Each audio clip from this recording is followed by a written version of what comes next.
Bonjour Daniel, donc Bonjour.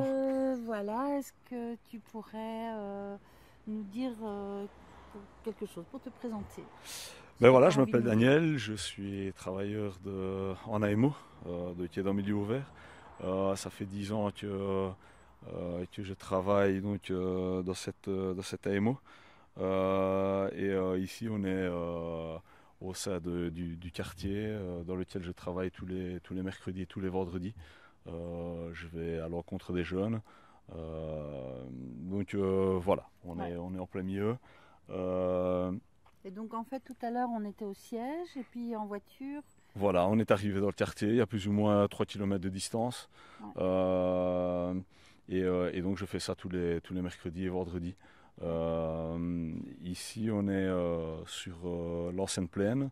On appelle ça l'ancienne plaine tout simplement parce que il y avait à l'époque, tous les jeunes étaient en plein milieu donc, du quartier.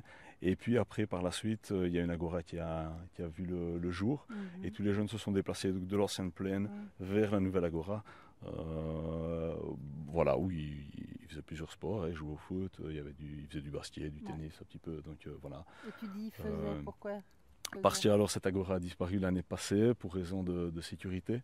Ça c'est la raison qu'on nous a donnée. Donc voilà, pour raison de sécurité, c'est vrai qu'elle était fortement abîmée, le sol devenait dangereux. Il y avait les rambardes en bois qui devenaient aussi Mm. problématiques. Donc voilà, ils ont décidé de s'en séparer, de l'enlever. Et alors, à l'heure actuelle, les jeunes se sont redirigés vers l'ancienne plaine. Alors, l'ancienne plaine est divisée en deux. Il y a une partie bétonnée, il y a une partie en herbe. Et les deux surfaces sont utilisées. Donc, voilà, là aussi, il y a un but, il y a Ouais. des panneaux de Bastier. Donc, voilà, c'est. On va aller vers la Grande Plaine alors. Ouais, tout à fait. Et donc tu peux nous raconter en fait comment commence ta journée de travail de rue quand tu viens ici dans le quartier? Alors, comme tu le disais tout à l'heure, donc, moi, je prends la voiture, je me déplace donc, du bureau, je viens jusque dans ce quartier-ci. Et alors, voilà, il y a des jeunes qui sont là, que ce soit à l'ancienne plaine, que ce soit dans les rues. Et là, je pose, enfin, je me gare et je commence à aller vers les jeunes, vers les familles aussi. En été, il y a des familles qui sont devant chez elles. Des familles que je connais, hein, parce que finalement, à la fin, on arrive à avoir cette relation de confiance. Et je vais vers elles, on discute, on passe un moment ensemble. Elles sont contentes de voir qu'il y a des travailleurs sociaux de rue qui sont là. Euh, et, euh, et voilà, ce lien de confiance est important. Pareil pour le jeune que l'on rencontre. Et qui depuis après ces nombreuses années passées dans la rue nous font confiance aussi et Mhm, il y a une très belle relation qui, qui, qui est là, qui est en place. mhm, Donc voilà, ça débouche aussi sur des activités avec les jeunes, parce qu'on propose quand même aussi des activités, il y a des camps, mais aussi par moment, ils viennent aussi nous trouver pour simplement nous demander si on n'a pas un petit filon pour qu'ils trouvent un job étudiant, et nous, oui, on les dirige vers les services compétents par rapport aux mhm, différentes demandes. Donc mhm. voilà un petit peu comment fonctionne mon travail de quartier. Ouais. Maintenant, ce qu'il y a aussi, c'est que sur le quartier même, on fait aussi des activités. Je viens avec une petite valisette de pétanque, je viens avec un Mhm. ballon simplement, et voilà, il y a des activités qui se mettent en place. Ils sont contents, ils viennent jouer avec nous, ça leur fait aussi du bien, ça casse un peu aussi la routine. Donc voilà un petit peu c'est quoi mon Mhm. travail de quartier. Et par exemple cet été, qu'est-ce que vous avez organisé et comment vous avez fait ça Alors cet été, on a à chaque fois donc, un beau panel d'activités qui est mis en place par l'AMO. On essaye aussi à travers le travail de rue, de quartier, on essaye aussi de cibler un petit peu ce que le jeune nous a dit pendant Mm. toute l'année. Et on essaye, parce que voilà, AMO travaille à la demande aussi, on essaye d'entendre et de Mm. mettre ces activités-là en fonction de la demande.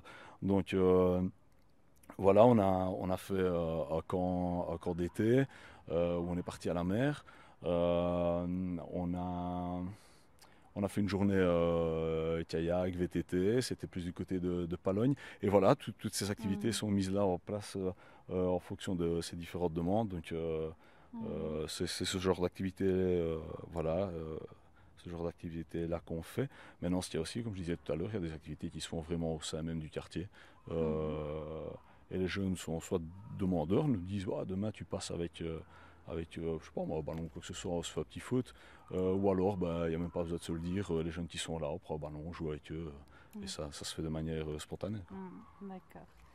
Et du coup, tout ce travail que tu fais, donc quand il y a une demande individuelle, le suivi, recherche de job, une école, tout ça, en quoi ce travail qu'on définit travail de rue, en quoi c'est un travail de prévention?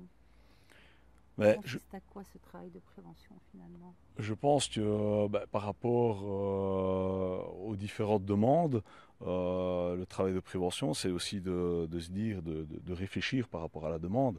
Donc un jeune qui va à un moment donné décider de changer d'école, ou qui veut changer d'école, pour prendre cet exemple-là, et qui vient nous trouver, et qui vient nous dire, voilà, je pense pouvoir... Ben voilà, nous, on va l'amener dans toute une série de réflexions, le pourquoi, et justement prévenir peut-être, enfin essayer du moins de prévenir tout ce qui pourrait entraver son chemin par rapport à cette nouvelle école, et enfin, toutes ces choses-là. Donc réfléchir ensemble, et ça peut être un peu pour différentes demandes ou différentes problématiques. Donc nous on est là, je veux dire, en soutien, hein, et et amener beaucoup de réflexion par rapport à ces demandes. Bonjour Anna. Donc voilà, toute cette prévention, je pense qu'elle est utile, parce que le jeune doit aussi pouvoir se poser certaines questions auxquelles peut-être il n'avait pas pensé auparavant.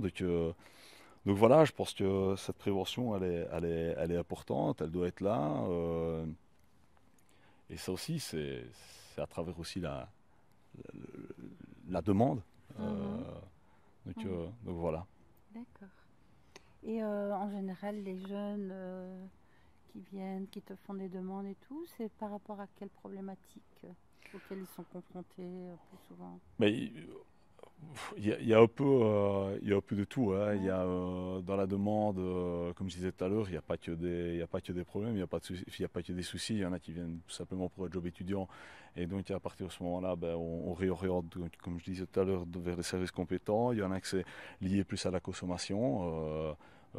Voilà, les risques, savoir un petit peu, quels sont les risques par rapport à la consommation de certaines substances. Il y en a que c'est simplement la cigarette. Voilà.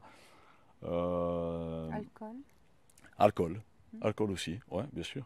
Donc par rapport à l'alcool, c'est aussi est-ce que je vais pas trop loin, est-ce que c'est normal de consommer que le week-end et pas la semaine, si je consomme la semaine en plus, qu'est-ce que j'en suis où, voilà, toutes ces choses-là.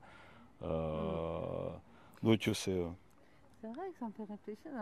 Je me dis, tiens, il faut une sacrée relation de confiance pour qu'un ado vienne te parler de ça. Et du coup, si tu arrives si lui t'en parle et que toi tu lui donnes des éléments de compréhension et de réflexion, c'est ça aussi le travail de prévention. Tout à fait, c'est ça aussi le travail de prévention, et c'est ça aussi l'importance d'avoir nos permanents, je vais dire sur le quartier, d'aller à l'encontre de ces jeunes, de montrer qu'on est là.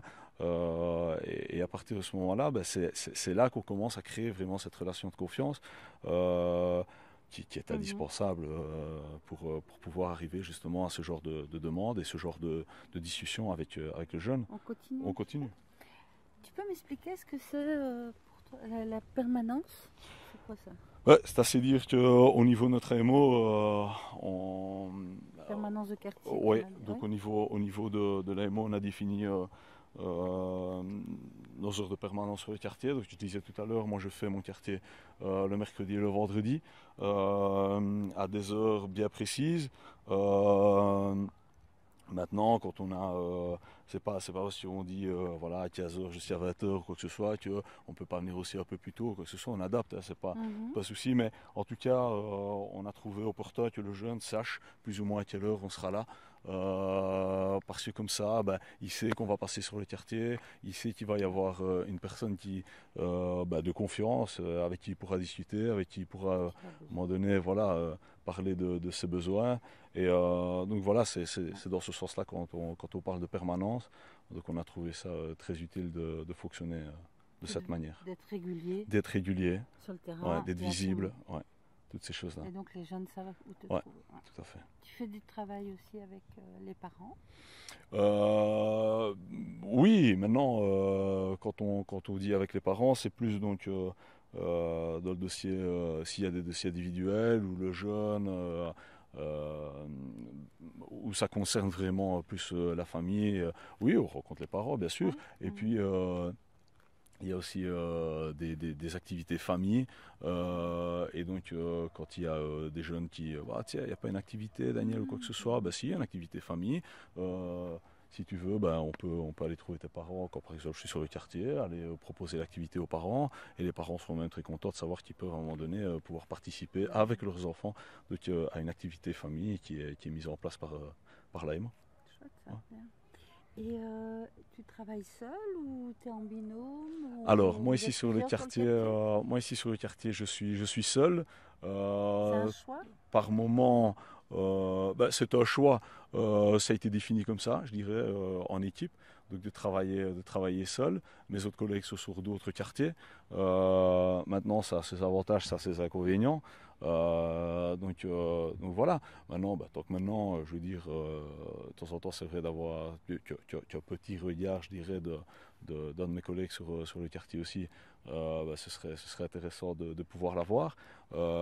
Mais ça n'empêche pas que de temps en temps, je peux prendre mon collègue ou lui demander, voilà, tiens, tu veux pas venir faire le quartier avec moi aujourd'hui et avoir, je dirais, comme j'ai dit tout à l'heure, un regard un peu extérieur pour insuffler peut-être une nouvelle dynamique sur le quartier et toutes ces choses-là. Ça serait un avantage permet... en fait. Ouais, ça pourrait être, ça pourrait être un avantage aussi. Hein. Qu'est-ce qui fait parfois que c'est un désavantage d'être tout seul sur le quartier? C'est de se dire que après autant d'années et toujours, comme je disais, avoir le nez dans le guidon et de se dire voilà, je vois tout le temps la même chose et tout, avoir une personne à côté, tiens ça, je ne le vois pas comme toi, je le verrais un peu plus, voilà, on pourrait faire ça, on pourrait voir ça, voilà, de t'apporter, je dirais, une vision différente. Ou une nouvelle vision par rapport à ce que nous on voit tous les jours. Donc, Mais par exemple, si vous avez un nouveau collègue qui commence le travail de rue et tout, comment vous faites alors?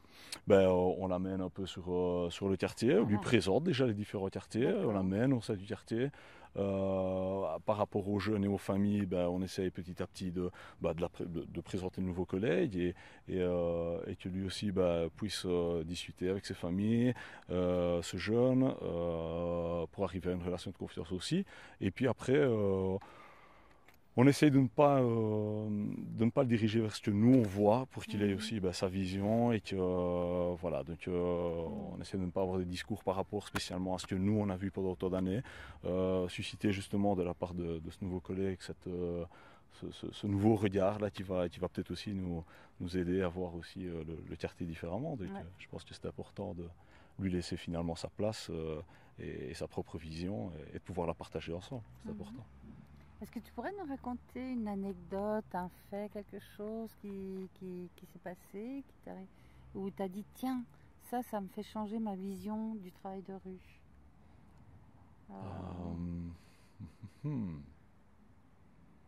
Bonne question, hein, ça. Ou simplement une anecdote, quelque chose qui t'a procuré beaucoup de plaisir dans ton travail. Oui, le plaisir, c'est général parce que c'est vrai que à chaque fois que je vais sur le quartier, surtout en été, ils sont tous là, mais c'est de voir ces jeunes qui, depuis 10 ans maintenant, au départ, il n'y avait pas tant cette relation de confiance, il fallait construire justement tout ça. Et puis c'est de voir qu'en été, quand il y a une quarantaine de personnes sur une agora, l'ancienne agora, et maintenant arriver sur la plaine qui valorise un petit peu le travail qu'on fait, qui nous donne un retour positif par rapport à tout ça. Et de temps en temps, bien qu'on n'est pas en quête ou en recherche de reconnaissance, mais de temps en temps, oui, mais c'est parce qu'on a directement Voilà. Mais de temps en temps, il y en a qui nous expriment vraiment toute cette reconnaissance par rapport à une aide qu'on a pu apporter ou alors aux différentes activités qu'on met en place. Donc, parce que ça leur fait du bien, il ne faut pas oublier de temps en temps, on se dit, bah ouais, il faut une activité, ils ont été à la mer, ils ont été à la piscine, bah ouais. Ça paraît tout à fait anodin, mais il y en a qui n'ont pas la possibilité de le faire et ça leur fait beaucoup de bien de pouvoir partager ce moment avec des travailleurs de rue et avec les différents jeunes du quartier, mais pas dans le quartier. Autre part, sortir un petit peu de la cité, toutes ces choses-là. Donc, Et en conclusion, qu'est-ce que tu auras envie de dire par exemple à un jeune travailleur de rue qui commence? Moi j'ai envie de dire voilà, de découvrir, d'aller, de foncer, mais de manière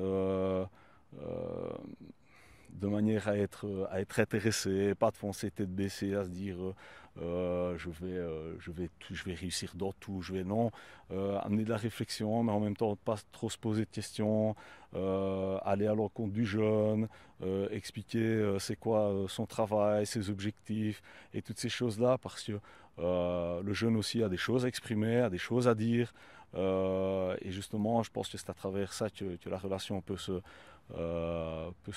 construire et finalement j'ai envie de dire se découvrir un peu mais pas trop et susciter à chaque fois cette petite part de réserve là qui fait que ça alimentera à chaque fois la discussion et de se dire que la rue est belle, les quartiers sont beaux, ça dépend comment on le voit, mais à partir du moment où c'est son travail qu'on le fait avec cœur, on y trouve à chaque fois son plaisir. Donc voilà.